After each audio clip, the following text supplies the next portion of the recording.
Hey guys, this is Vishal and I'm ready for a brand new exclusive video today. This video will change the way you trade for sure. ये हम किसकी बात करने वाले आज ये video में पता है आपको? Yes, risk. स्ट्रैटेजी कोई भी हो, ट्रेड कोई भी हो, टूल कोई भी हो, आप RSI यूज करो, MACD यूज करो, कुछ भी फर्क नहीं पड़ता है, लेकिन रिस्क को मैनेज करना बहुत जरूरी है. अब इसके पहले मैं एक बता दूं कि मेरे लाइफ का जो ग्राफ है, जब से मैंने ट्रेडिंग शुरू किया है, तब एनालिसिस अच्छा होता गया, ट्रेड अच्छे होते गए, प्रॉफिट बड़ा होने लगा, बट उसके बाद लॉसेस भी बड़े होने लगे. So my graph was going like big profit, big losses, big profit, big losses. Why? Because I was good at analysis, I was good at tools, but I was not good at risk management. अगर आपका भी यही story है तो I want to see that in the comment. And then I learned about this risk management the hard way, by doing blunders, by doing mistakes, by losing all my capital couple of times in my past years of trading. And then I had to learn risk management. And then we went through all types of risk management formulas. आप देखो R multiple बोलते हैं, Sharpe ratio बोलते हैं, risk reward ratio, and so many complex ways of looking at the risk. But I'm going to simplify that. That's my job at Malkanzu, to simplify all technical tools and teach it in such a way that every common man can understand. Everybody can understand the simple risk formula which I'm talking right now. Right? So आपकी भी अगर ऐसी journey है, analysis बहुत अच्छा होता है, लेकिन प्रॉफिट जो आता है वो तुरंत चला जाता है एक ट्रेड में. क्यों? क्योंकि हम रिस्क मैनेजमेंट नहीं कर रहे. तो चलिए देखते हैं कि रिस्क मैनेजमेंट हर एक ट्रेड में सेम रिस्क रिवॉर्ड रेशियो या सेम फंडा यूज नहीं हो सकता है. तो चलिए कौन से तरह के रिस्क हम लेते हैं या लेना चाहिए, that we are going to see. So basically there are 4 kinds of risk which I am going to show you right now. Now this is very very elaborate and very very simple. 4 ways of risk management. जो भी हम trade कर रहे हैं which is technical analysis based on technical, is a probability study. या तो होगा या तो नहीं होगा, ऐसा नहीं कि 100% होने वाला है. तो प्रोबेबिलिटी कितना है और रिस्क कितना है, ये जानना बहुत जरूरी है. Right? So let's take the high probability कि ये ट्रेड अच्छा होने का चांस ज्यादा है, और लो रिस्क. अब आप देखोगे पिक्चर में कि आदमी को यहां से यहां पे जंप करना है, आसान है, प्रोबेबिलिटी हाई है, और नीचे गिरेगा तो भी रिस्क कितना है, छोटा है. राइट? सो ये ट्रेड तो हमको लेना ही चाहिए, लो रिस्क और हाई प्रोबेबिलिटी. सेकंड क्या है? लो प्रोबेबिलिटी, लो रिस्क. ये जंप करना मुश्किल है और रिस्क भी कम है, मतलब मिलेगा तो भी कुछ नहीं और जाएगा तो भी कुछ नहीं, तो वो टाइम पास ट्रेड हो गए जनरली. और फिर high probability, high risk. Jump मारना आसान है, बट अगर गलत हो गया तो नीचे घुस जाओगे. Right? So that is also dangerous. But many people tend to take this, right? Because you can take this only when you are making lot of money. Means अगर मैं पैसा बना रहा हूं अच्छे से और मेरे पास अच्छा सा प्रॉफिट है, तो मैं ये जंप मार सकता हूं. अगर गया तो भी प्रॉफिट में से ही लॉस होगा, विच कॉल्ड मार्केट्स मनी. और low probability, high risk. Jump मारना भी मुश्किल है और नीचे बहुत बड़ा खड्डा है, फिर भी ऐसे लोग ट्रेड करते हैं. Now we'll go into the each of these kind of trades. Let me show you one example of it. और मेरे खुद के ट्रेड्स में दिखा देता हूं, जो हमने आपने कुछ वीडियोस भी देखे होंगे लास्ट कुछ महीनों में. मैंने कुछ वीडियोस पोस्ट किए लाइव ट्रेड्स और पोजिशनल ट्रेड्स के बारे में. So let's talk about high probability rules. अब मेरा सबसे पहला प्रेफरेंस और आपका भी सबसे पहला प्रेफरेंस यही होना चाहिए. क्यों? क्योंकि आसान हो जाएगा और रिस्क भी कम है. ऐसे ट्रेड रोज मिलेंगे? नहीं. ऐसे ट्रेड इंट्राडे में मिलेंगे? शायद नहीं. आपको ऐसे ट्रेड पोजिशनल में मिलेंगे जहां पे आप छोटा सा रिस्क लेके एक बड़ा स्विंग पकड़ सकते हो. Let's see that. We have this Dr. Reddy, my favorite stock. You must have seen that video. Thank you for all your likes and comments and shares, and it had a record views. मतलब उसमें last 6-7 दिन में 100K views हो चुके हैं, 1 लाख के ऊपर views हो गए. और मुझे लगता है कि ये वीडियो का भी होगा, क्योंकि ये बहुत इंपॉर्टेंट है. तो जरूर लाइक करें और शेयर करें. So this is my Dr. Reddy trade. So why did I take this trade? I was at monthly support of 60 और monthly CIP. CIP means change in polarity, जो मैंने वीडियो में बहुत डिटेल में explain किया है. तो ये मेरा रिस्क बहुत छोटा है, और यहाँ पे भी 40 है, तो यहाँ पे भी रिस्क बहुत छोटा है, और यहाँ पे भी मेरा 40 पे, और यहाँ पे डाइवर्जेंस है. और सामने मेरा potential probability of making money, which also called as reward, is very high. Plus pharma sector already bullish है, प्लस मंथली चार्ट बुलिश है, प्लस मार्केट बुलिश है. So it is a high probability and low risk trade. So should I take it or not? Yes, of course you should take it. That's the first example. I hope you're learning this. Second positional trade which I am right now in, and that is about Maruti. Maruti was at monthly 40 some time back, and then it was taking support at the moving average. Then it was at weekly 40 support and a bullish candlestick pattern.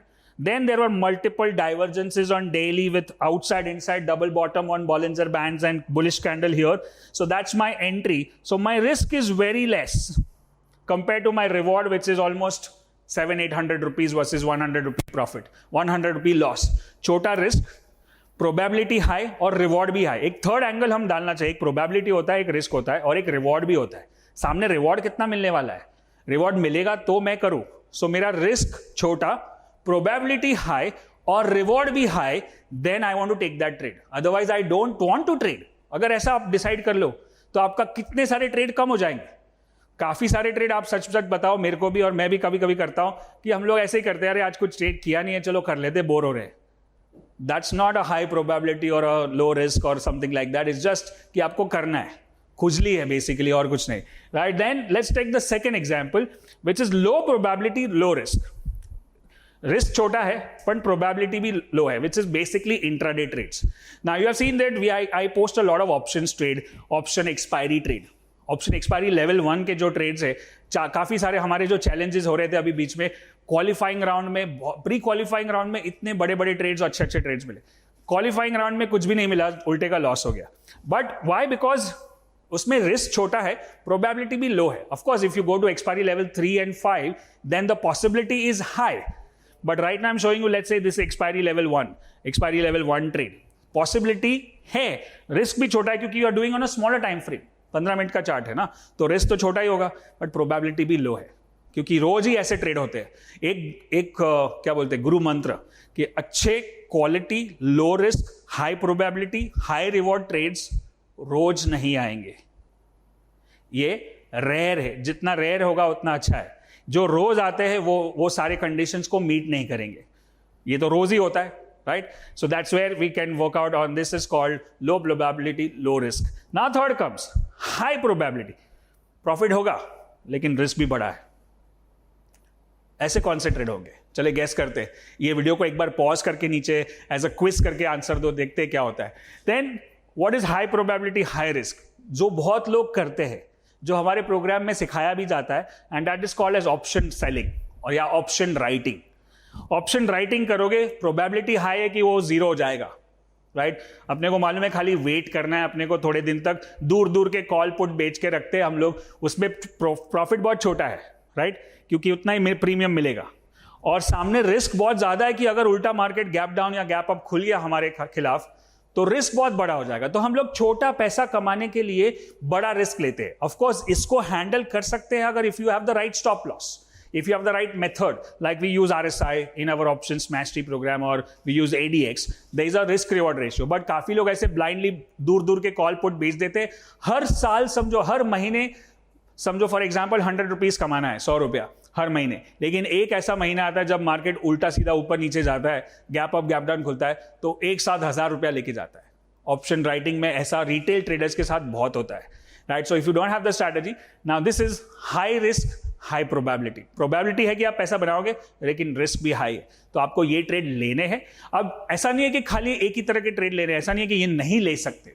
आप कौन से stage पे हो trading में? आप अभी beginner हो, आप एडवांस हो, आप मास्टर हो, आप प्रो हो, आप इतने साल से कर रहे हो. और दूसरा है कि आपका कैपिटल कितना है, आप छोटे कैपिटल से कर रहे हो या बड़े कैपिटल से कर रहे हो, right? So all this also matters, but broadly if you understand this what I am talking, then it will make a lot of sense कि कौन से ट्रेड लेने चाहिए और कौन से ट्रेड नहीं लेने चाहिए, right? And then comes the last one which is low probability high risk. Probability भी लो है और रिस्क भी हाई है. ये तो बिल्कुल नहीं करने चाहिए कभी भी लाइफ में, और ये फिर भी लोग करते हैं और कभी कभी हम भी कर लेते हैं क्योंकि इसमें बहुत ज्यादा इमोशन इन्वॉल्व है, बहुत सारा ग्रीड है, लालच है कि चलो मैं जंप मार ही लूंगा और बड़ा पैसा बन भी जाएगा. बट ये रिस्क हम इग्नोर करते हैं. ये कभी कभी होता है, मैं आपको इसके सिचुएशंस बताता हूं, राइट? ये होता है जब चेजिंग द ट्रेड. चेजिंग मतलब समझो कि आपका ट्रेड निकल गया ऊपर, आप उसके पीछे भाग रहे हो, 400 में लेना था, अभी 410 हो गया, तो आपका रिस्क बढ़ गया और प्रोबेबिलिटी कम होते जाता है, जितना ऊपर जाएगा उतना. फिर भी आप उसको चेज कर रहे हो, राइट? दूसरा है over trading, which most people do. You get, काफी लोग मूड पे, ये जो मेरा प्रॉब्लम था बहुत पहले, जब मेरा ट्रेडिंग और एनालिसिस अच्छा था बट रिस्क मैनेजमेंट खराब था, तो बड़ा प्रॉफिट बड़ा लॉस, बड़ा प्रॉफिट बड़ा loss, over trading, right? So that's the second thing. And the third thing is major events. Major events मतलब इलेक्शन है, बजट हो रहा है या अनाउंसमेंट होने वाला है, और उस टाइम पे आपने बड़ा पोजीशन ले लिया लालच में, वो भी फ्यूचर में नेकेड पोजीशन. जैसे अभी रिसेंटली मैं जब ये वीडियो शूट कर रहा हूं, 2 दिन पहले कुछ मदरसन सुमी का रिजल्ट आया था, वो 15% ऊपर गया और दूसरे दिन 10% नीचे गया. तो वो उस दिन पे ट्रेड क्यों करना है, राइट? प्रोबेबिलिटी लो है और रिस्क भी हाई है. So we don't want to trade on those days. So if you avoid that. Second thing, let's say you trade something like, I know I have spoken about crypto in the past, but there is another thing that overnight risk है वहां पे. कुछ भी announcement होता है 10-20% ऊपर नीचे हो जाता है, जो मार्केट समझ में नहीं आता है या जो मार्केट रेगुलेटेड नहीं है या जहां पे ओवरनाइट रिस्क बहुत है, राइट? मैं ऐसा भी एक टाइम था जब मैं फार्मा स्टॉक्स में भी ओवरनाइट पोजीशन नहीं लेता था, क्योंकि उस टाइम पे 5-10 साल पहले की बात कर रहा हूं, जब US FDA का कुछ ना कुछ अनाउंसमेंट आता था और मार्केट इधर है, समझो डॉक्टर रेड्डी, और सीधा 10% नीचे खुलेगा. या रैनबैक्सी का मुझे ट्रेड याद है, एक बार सीधा 10% नीचे खुला था, अभी वो लिस्टेड नहीं है.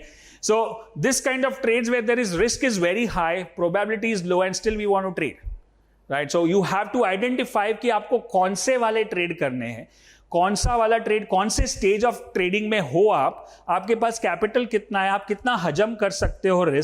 रिस्क तो है ही, सारे ट्रेड्स में कोई भी ट्रेड करोगे you are going to have loss, but you have to choose whether you want to do a happy loss और अ सैड लॉस. जब हम बोलते हैं कि हमारे लैंग्वेज में छोटा लॉस होता है तो वो हैप्पी लॉस है, खुशी खुशी कर लेंगे. लेकिन जब लॉस बड़ा हो जाता है तो खुश नहीं रहते, सैड हो जाते हैं. और दूसरा क्या है, जब एक लॉस बड़ा हो जाता है तो उसके बाद हमारा जो माइंड सेट है वो भी एक डिप्रेस हो जाता है, हमारा कैपिटल कम, कॉन्फिडेंस कम, और दूसरा ट्रेड लेने की हिम्मत कम हो जाती है. तो भले एक ट्रेड में आप गलती कर लो, लेकिन वो ट्रेड की गलती आपको हर एक ट्रेड में भारी पड़ सकती है, अगले ट्रेड में भारी पड़ सकती है, और अगला ट्रेड शायद बहुत अच्छा ट्रेड हो, बट जस्ट बिकॉज आपने पिछले ट्रेड में गलती की, उसकी वजह से आपका अगला ट्रेड भी बिगड़ गया. I hope that makes sense to you, right? So this one exclusive video which I wanted to talk about, ये चीज जो मैंने बताई आपको, ये चीज, ये आप देख लो कि मेरे को यहां से यहां पे कूदना है तो इजी है कि नहीं है, और कितना नीचे रिस्क है. So this is very important, and I hope you learned about this. I can add one more angle to this. As I said, you can put a reward to it also. But पहला चीज तो यही है, probability और risk. ये दोनों को पहले देखना है. रिस्क ज्यादा है, ये दोनों में रिस्क ज्यादा है, तो मुझे देखना है कि मैं ले सकता हूं कि नहीं, और इसमें रिस्क कम है तो सामने probability क्या है और फिर सामने reward क्या है, right? So I hope you enjoyed this video. I thoroughly enjoyed doing this. Please like, share and subscribe, and I'll see you in the next video. Till then, good luck and good trading.